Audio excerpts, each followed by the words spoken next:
ప్రముఖ సూఫీ ఆధ్యాత్మిక క్షేత్రంగా విరాజిల్లుతూ కడప పెద్ద దర్గాగా పిలువబడే అమీన్ పీర్ దర్గాల్లో జరిగే ప్రధాన ఉరుసు ఉత్సవాలకు జిల్లా అధికార యంత్రాంగం అన్ని విధాలా తన వంతుగా తోడ్పాటును అందించగలదని జిల్లా కలెక్టర్ శివశంకర్ లోతేటి తెలిపారు. పెద్ద దర్గాలో ప్రధాన ఉరుసు ఉత్సవాల నేపథ్యంలో నగరంలోని దర్గా ఆవరణలో ఏర్పాటు చేసిన విలేకరుల సమావేశంలో ఆయన మాట్లాడారు. అంతకుముందు కలెక్టర్, ఇతర అధికారులు, ప్రజాప్రతినిధులు, నాయకులు దర్గా గురువులను దర్శించుకుని ప్రత్యేక ప్రార్థనలు నిర్వహించారు.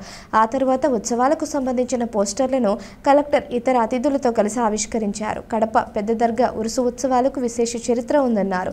ఈ ఉత్సవాలకు దేశంలోని వివిధ ప్రాంతాల నుంచి భక్తులు పెద్ద ఎత్తున తరలి వస్తారన్నారు. వచ్చి ప్రార్థన చేస్తారు, ఒక నమ్మకంతో ఇక్కడ అన్ని చేస్తారని తెలుసుకునేటప్పుడు చాలా ఆనందం కలిగింది. తర్వాత దీన్ని బ్యాక్గ్రౌండ్ గురించి మీరు చెప్పేటప్పుడు నాకు చాలా విషయాలు, అంటే మేము చరిత్రలో చదువుకున్నవన్నీ కూడా దాన్ని ఇక్కడ ఇంత చక్కగా ఫాలో అవుతున్నారని అనిపించింది అనమాట. ఇదంతా కూడా మన ముస్లిం సాంప్రదాయంలో ఇది ఒక ఆర్డర్, సిల్సిలా అంటాం. ఒక సిల్సిలా అంటే చైన్, ఒక ఆర్డర్. అందులో మనకి ఏంటంటే సయ్యద్ ఖాద్రి ఆర్డర్ అని, నక్షాబందీ అని, చిస్తీ సిల్సిలా అని చెప్పి ఇలా రకరకాలుగా ఉండేవి, ఆర్డర్స్ ఉండేవి. ఈ ఉన్న అన్నింటిలోనూ కూడా మనకి చిస్తీ అన్నది ఏంటంటే మోస్ట్ సెక్యులర్. అన్ని ఆర్డర్స్లోనూ గొప్పదైన ఆర్డర్ ఏంటంటే చిస్తీ. ఇది ఆఫ్ఘనిస్తాన్లో చిస్తీ అన్న ప్లేస్లో పుట్టింది. సుమారు 1930 ఆ సంవత్సరంలో అక్కడ పుట్టిన తర్వాత సెక్యులర్గా వెళ్ళుంటే ఆ దీన్ని ఇలా ఈ పిల్లలు చూపిస్తారు. ఆ పిల్లల్లో హిందూయిజం ఉంటుంది, క్రిస్టియానిటీ ఉంటుంది, జుడాయిజం ఉంటుంది, ఇస్లాం ఉంటుంది, పార్సీ ఉంటుంది. అన్ని మతాలతో కలిపి ఒక పిల్లలు తయారు చేశారు ఫతేపూర్ సిక్రీలో.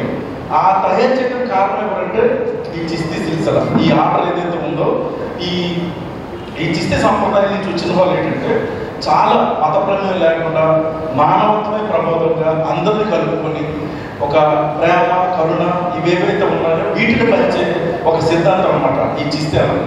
సో అక్కడి నుంచి మనకి బీజాపూర్ రావడం, అక్కడి నుంచి ఒక 1640 చెప్పారు, అది చదువుతుండేటప్పుడు విన్నాము. సో అక్కడి నుంచి ఆరిఫుల్ హుసేన్ 7వ పీఠాలు. సో ఆరిఫుల్ హుసేన్ గారికి మనం రేపు చేయబోతున్నాం ఉరుసు. సో ఇవన్నీ ఎందుకంటే భగవంతుడికి భక్తుడికి మధ్యన ఒక గురువు, ఆ గురువు ద్వారా మన సందేశాలు కావచ్చు, లేదా మన ఆలోచనలు కావచ్చు, అవన్నీ కూడా తీసుకువెళ్ళాలన్న సంప్రదాయం ఈ చిస్తీ సిల్సిలాలో ఉంటుంది. అందుకే గురువుకి చాలా చాలా ప్రాధాన్యం ఉంటుంది. అది హిందూ మతంలో కూడా మీరు చూడండి, మాతృదేవోభవ అంటాం, పితృదేవోభవ అంటాం, ఆచార్య దేవోభవ అంటాం. అంటే ఎవరైతే గురువు మీద మనం ఒక భక్తి శ్రద్ధలతో మనం గురి కలిగి ఉంటామో అప్పుడు ఖచ్చితంగా మనం అనుకున్నది నెరవేరుస్తుంది, మనం అనుకున్నది మనం నేర్చుకోగలుగుతామని చెప్పే సాంప్రదాయం మన దీంట్లో ఉంది. అదే సాంప్రదాయంతో సూఫీజంలో ఒక మిస్టిక్ అనమాట. అంటే డైరెక్ట్గా భగవంతుడితో ఐక్యమవటానికి, భగవంతుడితో మాట్లాడటానికి మనకున్న ప్రపంచ సుఖాలన్నింటినీ కూడా త్యాగం చేస్తూ ఒక సింపుల్ మైన, ఒక సరళీకృతమైన జీవిత విధానాన్ని, ఒక నిరాడంబరమైన జీవిత విధానం ప్రబోధించేది సూఫీజం. అందులోనూ ఇందాక నేను చెప్పినట్టుగా మానవత్వాన్ని ప్రబోధించేదే ఈ చిస్తీలు అనమాట. సంప్రదాయం అనగానే నాకు చాలా ఆనందం కలిగింది. సో దీని గురించి నేను చదివాను, కానీ దానిని అసలు ఎందుకు కడప దానికి ఇంత ఫేమస్ అయిందంటే దాని ప్రధానమైన కారణం ఏంటంటే ఆ సూఫీలో ఈ ఆర్డర్లో అన్నది ఫాలో అవ్వడమే ప్రధానమైన కారణం. సో ఇది ఒక రకంగా ఏంటంటే మనం యావత్ భారతదేశానికి ఒక తలమానికమైన ఒక దర్గా ఇది. అందులో ముఖ్యంగా మన ఆంధ్రప్రదేశ్లో భిన్న మతాలు, భిన్న సంస్కృతులు, భిన్న ఆలోచనలు ఉన్నాయి. వీళ్ళందరినీ కూడా సమ్మేళనం చేసి ఒక ఏకతాటిగా జరిపించేందుకు ఖచ్చితంగా ఈ దర్గా ఆల్రెడీ చేస్తుంది.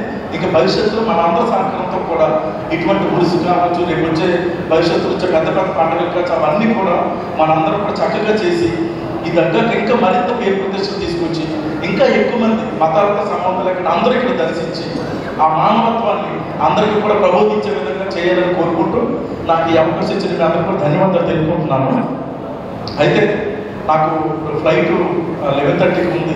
తెలుగుదేశం ప్రభుత్వం అధికారంలో ఉన్నప్పుడే ఈ యొక్క బడా ఉరుసుని అధికారికంగా ప్రభుత్వం అధికారిక కార్యక్రమంగా రికగ్నైజ్ చేయడం జరిగింది.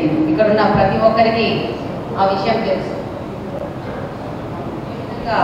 ఆ రోజు ఈ ఉరుస్ అనేది ఒక ప్రసిద్ధ కార్యక్రమంగా చేయడానికి ఆ రోజు తెలుగుదేశం పార్టీ వాళ్ళందరూ ఎలా సహకరించుకొని దీన్ని అధికారిక కార్యక్రమంగా ప్రకటించి ముందుకెళ్తున్నారో ఇప్పుడు మరొకసారి తెలుగుదేశం పార్టీ కూటమి ప్రభుత్వం అధికారంలోకి వచ్చాక అదే సాంప్రదాయాన్ని ముందుకు తీసుకెళ్తూ ఈ కార్యక్రమాన్ని విజయవంతం చేయడం అనేది ప్రభుత్వం యొక్క బాధ్యతగా తీసుకుంటున్నాము.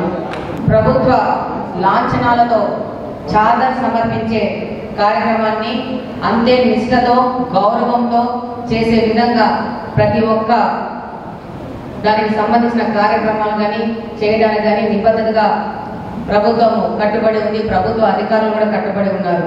ముఖ్యంగా ఈరోజు చేసుకునే మీటింగ్ ఏంటంటే కార్పొరేషన్ సంబంధంగా కానీ, హెల్త్ సంబంధంగా కానీ, పోలీస్ డిపార్ట్మెంట్ సంబంధంగా కానీ, ఎలక్ట్రిసిటీ డిపార్ట్మెంట్ సంబంధంగా కానీ, మీడియా వాళ్ళ సంబంధంగా కానీ, ఆర్టీసీ డిపార్ట్మెంట్ సహకారం, అలాగనే రెవెన్యూ డిపార్ట్మెంట్ సహకారం, ఆర్ఎంపి, ఇలా అనేక విభాగాల సహకారంతో దీన్ని విజయవంతం చేసుకోవాల్సిన అవసరం ఉంది. ఇందులో భాగంగానే శానిటేషన్ అనేది చాలా ముఖ్యం. కార్పొరేషన్ వాళ్ళకి దీని మీద ఎక్కువ బర్డన్ ఉంటుంది. డెఫినెట్గా మన కార్పొరేషన్ ద బెస్ట్ కార్పొరేషన్, అధికారులతో సహా ప్రతి ఒక్కరు ఎంతో ఉత్సాహంగా హుషారుగా పనిచేసే కార్పొరేషన్. అందులో భాగంగా సిల్ట్ రిమూవ్ చేయడం